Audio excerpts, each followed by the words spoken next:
Monseñor Castillo, hemos visto y escuchado al Papa esta semana, me parece que en la residencia de Santa Marta, donde él vive, hablando sobre algo que muchas personas no pueden comprender en nuestra vida de hoy, que es la oración.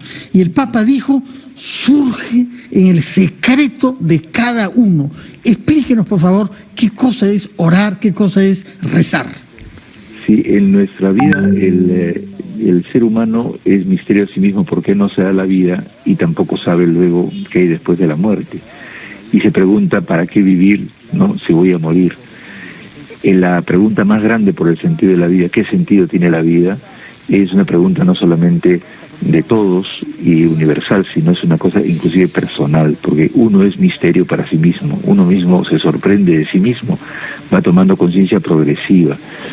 Es que en el fondo nosotros tenemos un tú que está fuera, que es Dios, si quieres tú o los otros, pero hay un tú también en nuestro, hay el otro que hay en mí con el cual yo dialogo. Antes se decía en Lima que hablar solo era una especie de locura, y es lo que pasa, siempre hablamos solos, porque hablamos con el otro que todavía no comprendemos. Una cosa es la conciencia, otra cosa es el otro que hay en mí, que es un misterio. Y eso se va descubriendo poco a poco, entrar en lo profundo de ese misterio y expresar lo que sentimos desde lo más hondo, eso es la oración. Y entonces esa oración nos permite encontrarnos con sencillez, por ejemplo, lo poco que somos, en los límites que somos, pero simultáneamente en la apertura a mejorar en un mundo en donde hemos nacido abiertos hacia el misterio de todo el ser, de toda la vida, de todo el mundo, y finalmente de aquel que es más allá del ser, que es el totalmente otro, que es Dios, ¿no? Y me parece que es importante que esta dimensión interior de la oración la entendamos, porque a partir de ella se confluye en comunidades que oran, como hemos hecho en la celebración del día jueves, ¿no?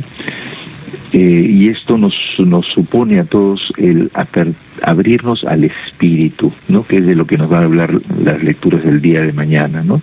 El espíritu de la verdad. Antes de hablar sobre estos textos del Evangelio, yo quería que nos diga una palabra sobre una manera particular de orar, que es la de quedarse callados. Porque ese fue el origen de la creación del minuto de silencio, creo que en Portugal a principios del siglo XX, quedarse callado. Y el Papa dijo, quizás oran también los que no profesan ninguna religión. Así es. Y es interesante que nos explique eso. Sí, porque el silencio, por ejemplo, en el silencio somos dados a la vida también, en el silencio del amor de nuestros padres, ¿no?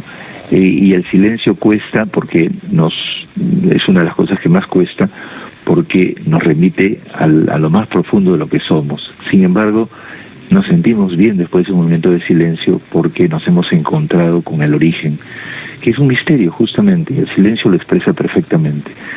Por eso se dice que Dios habla en el silencio, porque en el silencio está presente ese misterio del origen de la vida que nosotros no podemos controlar. Ahora hay la manipulación genética, pero eso no es un problema, es la técnica, y otra cosa es el sentido. El sentido es algo que viene, digamos, como un misterio y un don, y como las cosas gratuitas, ¿no?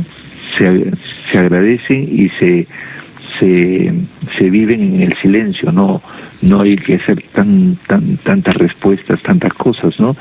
Las cosas sutiles, como decía Saint-Exupéry, son invisibles a los ojos, y solamente entonces se aceptan, se acogen, y eso es lo que le falta a veces a un mundo muy ruidoso, en donde hacemos muchas cosas, decimos muchas cosas, y no reconocemos la grandeza a la cual estamos llamados, que nos permite sumergirnos justamente en el amor más universal que está presente en todo, ¿no?